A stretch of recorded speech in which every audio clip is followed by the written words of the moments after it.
প্রিয় শিক্ষার্থীবৃন্দ, আশা করি সকলেই কুশলে আছো। আজকে আমি তৃতীয় চ্যাপ্টারের কিছু গাণিতিক সমস্যা বলে আলোচনা করব। সেই সঙ্গে আমরা চতুর্থ চ্যাপ্টারটি থিওরি আলোচনা করব।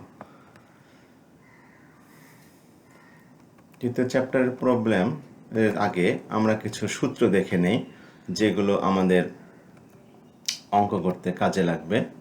সেগুলো হচ্ছে, যদি স্প্রিং কন্ট্রোল হয় তাহলে হচ্ছে কন্ট্রোলিং টর্ক বা কন্ট্রোলিং ফোর্স কোণের বিক্ষেপণ কোণের সমানুপাতিক। আর যদি গ্র্যাভিটি কন্ট্রোল হয় তাহলে কন্ট্রোলিং টর্ক বিক্ষেপণ কোণের সাইন মানের সমানুপাতিক। আর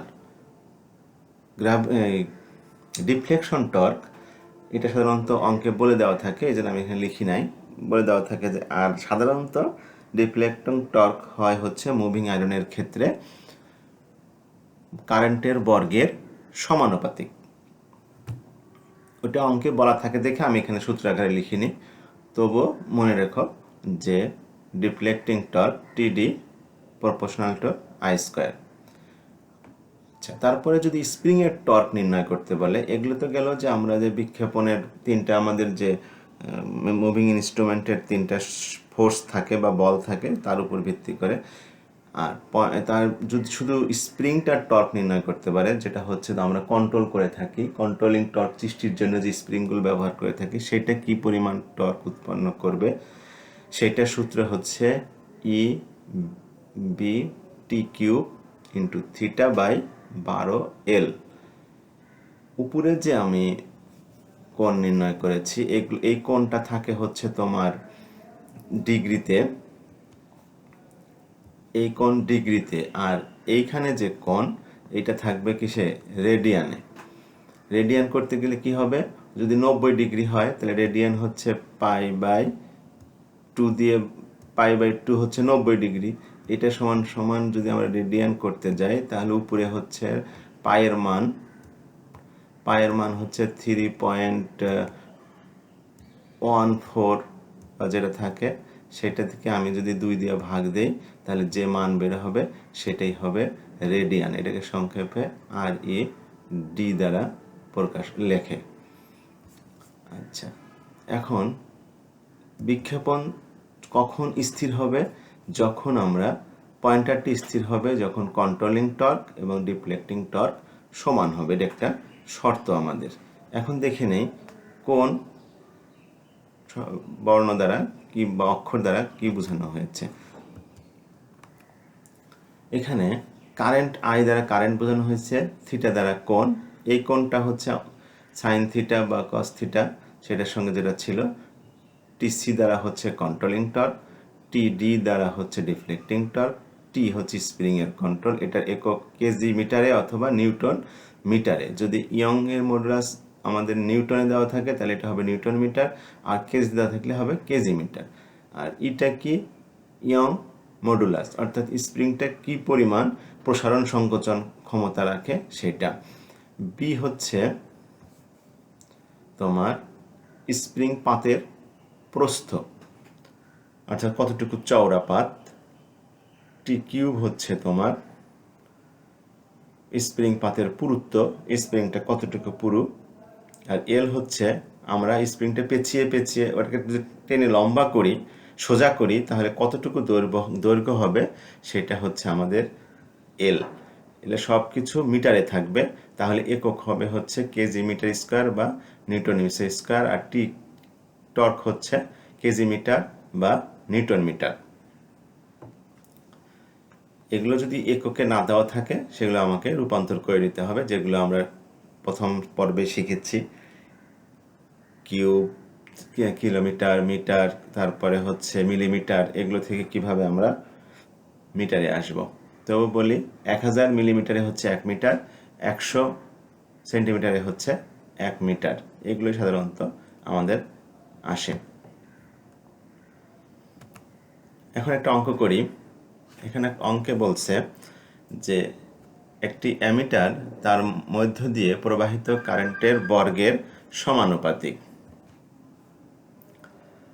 কারেন্টের বর্গের সমানুপাতিক যদি 5 অ্যাম্পিয়ার কারেন্ট 90 ডিগ্রি বিক্ষেপণ সৃষ্টি করে, অর্থাৎ থিটা হচ্ছে 90, তবে 3 অ্যাম্পিয়ার কারেন্টের জন্য কত বিক্ষেপণ দেবে, অর্থাৎ কত ডিগ্রি বিক্ষেপণ দেবে যখন মিটারটি স্প্রিং কন্ট্রোল এবং গ্র্যাভিটি কন্ট্রোল। তা আমরা সূত্রে দেখলাম স্প্রিং কন্ট্রোল হলে কি হয়, কন্ট্রোলিং টর্ক থিটার সমানুপাতিক, আর যদি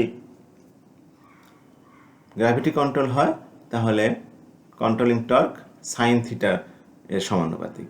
এইগুলো বলছে। তাহলে এখন কি কি দেওয়া আছে আমরা দেখি। দেওয়া আছে টিডি প্রপোর্শনাল টু আই স্কয়ার। উপরের লাইনে দেখো বলছে যে রিফ্লেক্টিং টর্ক কারেন্টের বর্গের সমানুপাতিক। এই যে বলছে কারেন্টের বর্গের সমানুপাতিক, সেখান থেকে লিখলাম, দেওয়া আছে। তারপরে বলছে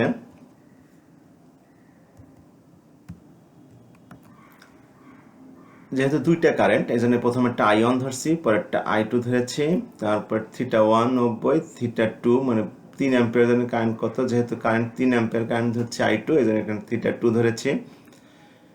তাহলে স্প্রিং কন্ট্রোলের জন্য এখানে আমাদেরকে θ2 বের করতে বলছে দুইটা শর্তে। একটা হচ্ছে স্প্রিং কন্ট্রোল হলে কত হবে, একটা হচ্ছে গ্র্যাভিটি কন্ট্রোল হলে কত হবে।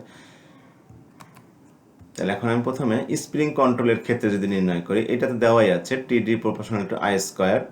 তাহলে স্প্রিং কন্ট্রোলের ক্ষেত্রে কি হয়, কন্ট্রোলিং ক্ষেত্রে হচ্ছে কন্ট্রোলিং টর্ক হচ্ছে থিটার সমানুপাতিক। এখন যখন আমার স্থির থাকবে তখন আমরা শর্ত জানি টিসি সমান সমান টিডি, এখানে মান বসিয়ে দিলাম। টিসি এর মান কত দেওয়া আছে, প্রপোর্শনাল দেওয়া আছে থিটা, আর আই এর সমান আই দেওয়া আছে, এটা হবে আই স্কয়ার। যেহেতু দুটোতে সমানুপাতিক, এখানে সমানুপাতিক, এটা হচ্ছে শর্ত। কিন্তু টিডি সমান টিসি এর হলো শর্ত। এখন টিডি এর মান আমার দেওয়া আছে কত, টিসি এর মান দেওয়া আছে থিটা, কিন্তু দুটার মাঝখানে সমানুপাতিক আছে, এই জন্য এখানে সমানুপাতিক আই স্কয়ার। এখন এখানে মান বসাই দিব। প্রথম ক্ষেত্রে আমাদের মান কত আছে, প্রথম ক্ষেত্রে আমাদের দেখো আই θ1 এর মান দেওয়া আছে 90 ডিগ্রি এবং আই এর মান দেওয়া আছে। তাহলে দুটোর মান বসিয়ে দিলাম। এখন সামনে এখানে যেহেতু ইকুয়াল দিচ্ছি, এই জন্য একটা ধ্রুবক বসিয়েছি, ধ্রুবক দিয়ে মান বসিয়ে দিলাম, 1 নম্বর সমীকরণ। এখন দ্বিতীয় ক্ষেত্রে বলছে কি θ2 I2 স্কয়ার হবে। তাই θ2 এর ক্ষেত্রে আমাদের মান দেওয়া আছে 3 স্কয়ার করছি, সমানুপাতিক তুলে দেওয়ার জন্য এখানে একটা ধ্রুবক বসিয়ে দিয়েছে এবং 9 হয়েছে। তাহলে হচ্ছে 2 নম্বর সমীকরণ হলো। এখন আমাদের ডিমান্ড হচ্ছে এই θ2 এর মানটা কত। তাহলে এখানে একটা সমীকরণ পেয়েছি, দুটো সমীকরণ পেয়েছি। এখন আমরা দেখব কি করা যায়। এখন আমাদের 2কে যদি আমি 1 দ্বারা ভাগ করি তাহলে আমরা এই সমীকরণটা পাচ্ছি, θ2 ভাগ 90 ডিগ্রি, আর এই পাশে হচ্ছে এটা, যেটা ওখান থেকে মান বসিয়ে দিলাম। এখন এই ধ্রুবক আর এই ধ্রুবক বাতিল হয়ে যায়, বাতিল হয়ে গেলে সরাসরি সাইড চেঞ্জ করে আমরা θ2 এর মান বের করেছি, এটা আসে। হিসাব করলে এত ডিগ্রি। এটা হচ্ছে স্প্রিং কন্ট্রোলের ক্ষেত্রে একটা মান গেল। এখন যদি গ্র্যাভিটি কন্ট্রোলের ক্ষেত্রে যাই, তো অনুরূপভাবে আমরা সম্পর্কটা এই স্থির অবস্থায় সম্পর্কটা নির্ণয় করে নেই।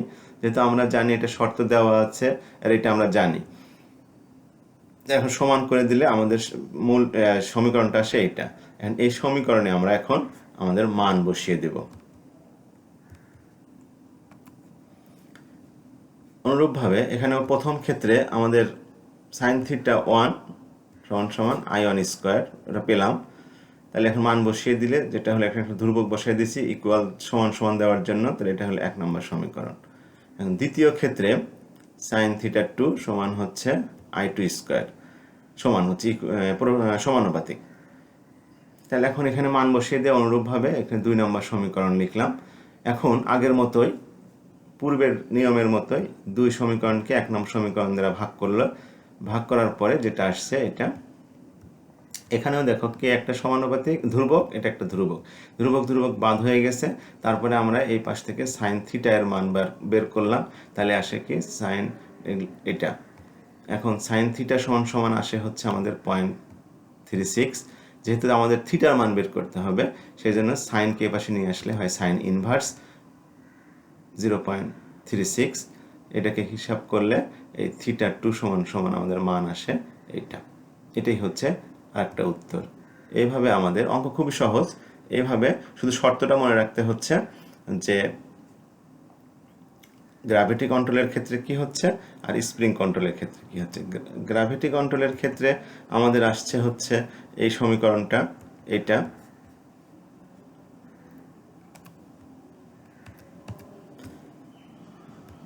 গ্র্যাভিটি কন্ট্রোল যখন স্থির অবস্থায় তখন শর্ত অনুযায়ী এটা আসছে গ্র্যাভিটি কন্ট্রোলের ক্ষেত্রে, আর যখন স্প্রিং কন্ট্রোল তখন আমাদের যে আবার শর্তটা আসছে সেটা হচ্ছে আমাদের এটা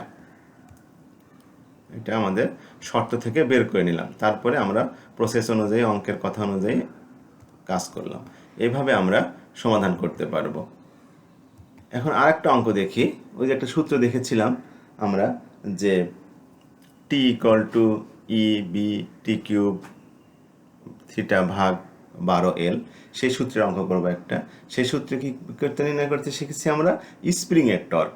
তো এখানে দেখো অঙ্কে আমাদেরকে বলেছে স্প্রিংয়ের টর্ক নির্ণয় করার জন্য স্প্রিং কর্তৃক টর্ক নির্ণয় করো। তাহলে আমাদের সূত্র হচ্ছে কি টি এর মান বের করতে হচ্ছে। টি সমান সমান আমরা জানি যে E B T cube theta ভাগ 12। আচ্ছা, তার আগে দেখে নেই আমাদের এখানে কি কি দেওয়া আছে। আমাদের দেওয়া আছে 1 মিটারের একটি মিটারে স্প্রিংয়ের দৈর্ঘ্য দেওয়া আছে 400 মিলিমিটার। তাহলে সেটাকে মিটার করতে হবে। তারপরে প্রস্থ দেওয়া আছে অর্থাৎ বি দেওয়া আছে, তারপরে পুরুত্ব দেওয়া আছে টি দেওয়া আছে, ফসফরাস ইয়ংস মডুলাস দেওয়া আছে অর্থাৎ ই দেওয়া আছে নিউটন মিটারে। তাহলে এটার একক চিন্তা নাই। ওগুলোর মান দেওয়া আছে আমার মিলিমিটারে, ওইটাকে আমাকে মিটারে রূপান্তর করতে হবে। তারপরে থিটা দেওয়া আছে 60 ডিগ্রি। তো 60 ডিগ্রিকে রেডিয়ান আনতে গেলে আমাদের হচ্ছে কি π/3, অর্থাৎ পাই হচ্ছে 180 ডিগ্রি, তাকে 3 দিয়ে ভাগ দিলে 3 6 18 60 ডিগ্রি। তাহলে এখানে π/3, তাহলে পায়ের মান বসিয়ে 3 দিয়ে ভাগ দিলে যেটা হবে সেটাই হচ্ছে থিটা রেডিয়ান মান। এখন দেখি কি কি দেওয়া আছে। আমাদের দেওয়া আছে দৈর্ঘ্য, সেটাকে মিলিমিটার করেছি 1000 দিয়ে ভাগ করে।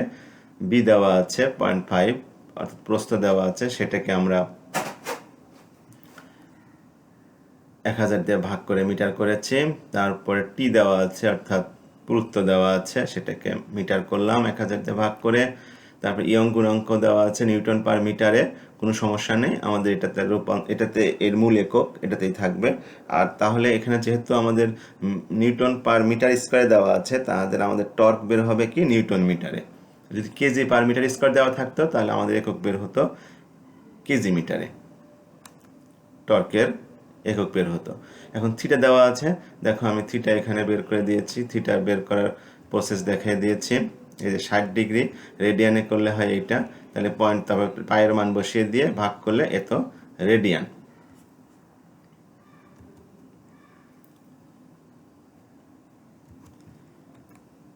তাহলে আমাদের টি বের করতে হচ্ছে স্প্রিংয়ের টর্ক।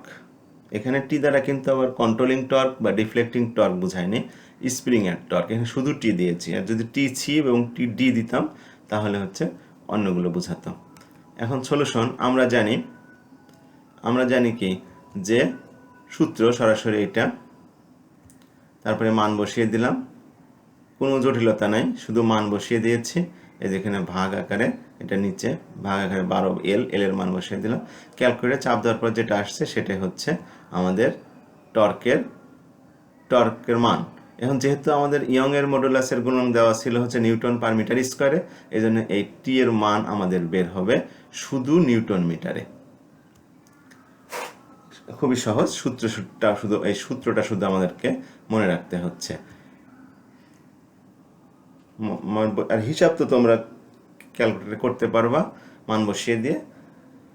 আশা করি অঙ্কটা বুঝতে পেরেছ। এখন আমরা যাব পরের চ্যাপ্টারে, চ্যাপ্টার নাম্বার 4। চতুর্থ চ্যাপ্টারে আমাদেরকে আছে হচ্ছে feature of measuring instrument. Measuring ইনস্ট্রুমেন্টের বিভিন্ন কাঠামো নিয়ে আলোচনা করা। তো এখানে প্রথমে আছে আমাদের 4.1-এ যেটা আছে সেটা হচ্ছে এর কি কি উপাদান থাকে বা যন্ত্রাংশ থাকে। একটি ইন্ডিকেটিং ইনস্ট্রুমেন্টের, মেজারিং ইনস্ট্রুমেন্টের কি কি তোমার পার্টস থাকে বা অংশ থাকে সেটা আমরা যদি দেখি, তাহলে আমরা দেখে নেই মেজারিং ইনস্ট্রুমেন্টে কি কি অংশ থাকে। একটা হচ্ছে মুভিং সিস্টেম, অর্থাৎ যে অংশটা ঘুরবে, ঘূর্ণায়ন সিস্টেম। এটা দুটা ভাবে করা থাকে, একটা হচ্ছে পিভটের সাহায্যে, একটা হচ্ছে ঝুলিয়ে দেওয়া থাকে। এখানে আমাদের যেটা দেওয়া আছে সেটা হচ্ছে পিভটের সাহায্যে দেওয়া আছে। এটা আমাদের এই চিত্রে যেটা দেখাইছে যে এটাকে বলছে পিভট, অর্থাৎ বিয়ারিং এর মতো ঘুরতে সহায়তা করে, উপরে একটা এই যে নিচে একটা, এটা পিভট বলে। বা অনেক সময় বিয়ারিং লাগানো থাকতে পারে, যেহেতু বিয়ারিং ছোট্ট সম্ভব না এই জন্য পিভট আকারে লাগানো থাকে। এই দুইটা অংশ থাকে।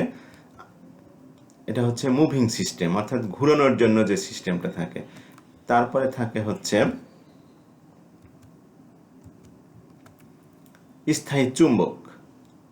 পার্মানেন্ট ম্যাগনেট হলে স্থায়ী চুম্বক, আর ইলেকট্রোম্যাগনেট হলে বিদ্যুৎ প্রবাহ, ইলেকট্রোম্যাগনেট থাকে, ইলেকট্রোস্ট্যাটিক ম্যাগনেট থাকে। তারপরে থাকে হচ্ছে পয়েন্টার, তারপরে থাকে হচ্ছে স্কেল, তারপরে থাকে হচ্ছে কভার। পুরো সেট ইনস্ট্রুমেন্ট, পুরো বিজি ডিভাইসটাকে সুন্দর করে একটা নির্দিষ্ট ফ্রেমে রাখার জন্য যে কেচিং, তাকে বলা হয় হচ্ছে কভার বা কেচিং, অর্থাৎ বহিরাবরণটা। তারপরে থাকে হচ্ছে কন্ট্রোলিং সিস্টেম, এটা স্প্রিং কন্ট্রোল হতে পারে, আবার গ্র্যাভিটি কন্ট্রোল হতে পারে। তারপরে থাকে হচ্ছে অ্যাডজাস্টেবল নব। আমি এখানে চিত্রে কিছু দেখানোর চেষ্টা করেছি। এটা হচ্ছে স্প্রিং ম্যাগনেটটা এখানে দেখানো যাচ্ছে না, দুপাশে দুটা ম্যাগনেট থাকে। পয়েন্টার, এটাকে বলা হয় হচ্ছে পয়েন্টার, এই জন্য লেখা আছে। এটাকে বলা হচ্ছে স্কেল, অর্থাৎ যেটার সাহায্যে আমরা পার্ট নিব। তারপরে থাকে হচ্ছে কভার বা কেচিং, এখানে দেখানো যাচ্ছে না, অর্থাৎ পুরো এই যন্ত্রাংশটা যে একটা ফ্রেমের মধ্যে থাকবে, আবরণের মধ্যে থাকবে, সেটাকে বলা হয় হচ্ছে কেসিং বা কভার। তারপরে কন্ট্রোলিং সিস্টেম, এই যে এখানে কন্ট্রোলিং সিস্টেম দেখানো হয়েছে, এটা হচ্ছে স্প্রিং কন্ট্রোল। আর গ্র্যাভিটি কন্ট্রোল হইলে এখানে দুইটা ওয়েট থাকতো, এখানে একটা ওয়েট ব্যবহার করা হতো, যেটা আগে দেখিয়েছি আমি। তারপরে হচ্ছে অ্যাডজাস্টেবল নব।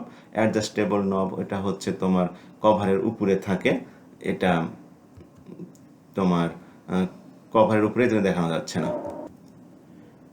তারপরে দেখব টর্ক ওয়েট রেশিও কি, এটা কম হলে সুবিধা কি, বেশি হওয়া ভালো না কেন? টর্ক ওয়েট হচ্ছে ডিফ্লেক্টিং টর্ক এবং মুভিং সিস্টেমের যে ওজনের অনুপাত, এই দুটার অনুপাত করলে যে রেশিওটা পাওয়া যায় সেটাকে বলা হয় হচ্ছে টর্ক ওয়েট রেশিও।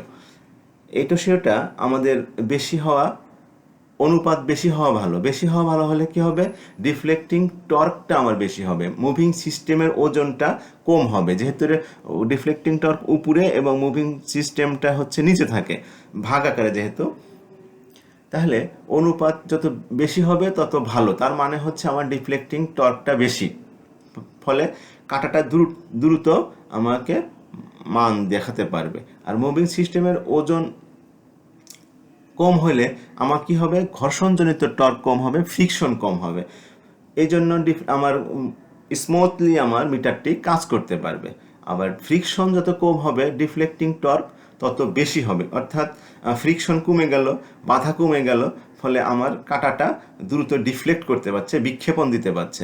এই জন্য আমাদের টর্ক ওয়েট রেশিও আমার কম হলে সমস্যা, বেশি হওয়াটা ভালো। আর টর্ক ওয়েট যদি কম হয় তাহলে বোঝাচ্ছে কি, আমার ডিফ্লেক্টিং টর্কের ওজন কম এবং মুভিং সিস্টেমের ওজন বেশি, ফলে ডিফ্লেক্টিং ওজন হয় না, তো ডিফ্লেক্টিং টর্কটা কমে গেল যদি আমার টর্ক ওয়েট রেশিওটা কম হয়ে যায়। এই জন্য এটা না হওয়াটাই ভালো। তাহলে প্রশ্ন হচ্ছে সুবিধা কি, আমাদের টর্ক ওয়েট যদি বেশি হয় তাহলে আমাদের ডিফ্লেক্টিং টর্ক ভালো পাচ্ছি আর ফ্রিকশন কম হচ্ছে। আবার যদি টর্ক ওয়েট রেশিও কম হয় তাহলে ডিফ্লেক্টিং টর্ক কম পাচ্ছি, ফ্রিকশন বেশি হচ্ছে। এই কারণে আমাদের টর্ক ওয়েট রেশিওটা বেশি হলেই সুবিধা। তারপরে আমরা যাব সোয়াম্পিং রেজিস্ট্যান্স কি, এই প্রশ্নটা খুব ইম্পর্টেন্ট আসে। সোয়াম্পিং রেজিস্ট্যান্সটা হচ্ছে, ভোল্টমিটারের ভিতরে তো একটা কয়েল থাকে, কয়েলের সঙ্গে একটা সিরিজের রেজিস্ট্যান্স থাকে, সেই রেজিস্ট্যান্সের সাথে আর একটা রেজিস্ট্যান্স যদি অতিরিক্ত আমরা সংযোগ করে থাকি, যদি সংযোগ করে থাকি আরেকটা সিরিজে, তাহলে আমি আবার বলতেছি যে কয়েল থাকে, কয়েলের সঙ্গে প্যারালালে একটি রেজিস্ট্যান্স তো থাকেই, কিন্তু তার সঙ্গে ওই প্যারালের সঙ্গে যদি একটা সিরিজ করি, সিরিজ রেজিস্ট্যান্স দেই, সেই রেজিস্ট্যান্স, অতিরিক্ত রেজিস্ট্যান্সটাকে বলা হয় হচ্ছে সাম্পিং রেজিস্ট্যান্স। সাম্পিং রেজিস্ট্যান্স সিরিজে থাকলে কি হবে, দীর্ঘ সময় যদি আমার কারেন্ট প্রবাহিত হয় তাহলে মিটারের কয়েল পুড়ে যেতে পারে, এই পুড়ে যেতে না যায় সেই জন্য এই রোধটাকে ব্যবহার করা হয়। এই রোধটাকেই বলা হয় হচ্ছে সাম্পিং রেজিস্ট্যান্স। তারপরে গতানুগতিক আমি কিছু বাড়ির কাজ দিয়ে রেখেছি। একটা হচ্ছে অ্যামিটার ও ভোল্টমিটারের মধ্যে পার্থক্য, অ্যামিটার এবং ভোল্টমিটারের প্রকারভেদ, তারপরে অ্যামিটার ও ভোল্টমিটার পরিচালনার মূলনীতি চিত্রসহ সুন্দর করে বই থেকে পড়ে নিবে। আর তৃতীয় চ্যাপ্টারের আমি কিছু গাণিতিক সমস্যাবলী বাসায় করার জন্য তোমাদের এখানে দিয়ে রেখেছি, প্র্যাকটিস করবা। এই সমস্যাবলী হচ্ছে তৃতীয় চ্যাপ্টারের, উদাহরণ 4, 6, 8, 12 এই জাতীয়গুলো, এই কয়টাই যে তা না, এই জাতীয় অঙ্কগুলো তোমরা প্র্যাকটিস করবে। আশা করি সকলেই অধ্যায়টি বুঝতে পারলে। ধন্যবাদ সবাইকে। আগামী দিন পরবর্তী লেকচার নিয়ে তোমাদের সামনে হাজির হব এই আশাবাদ ব্যক্ত করে আজকের মতো এখানেই ইতি টানছি। পৃথিবীর সকল প্রাণী সুখী হোক।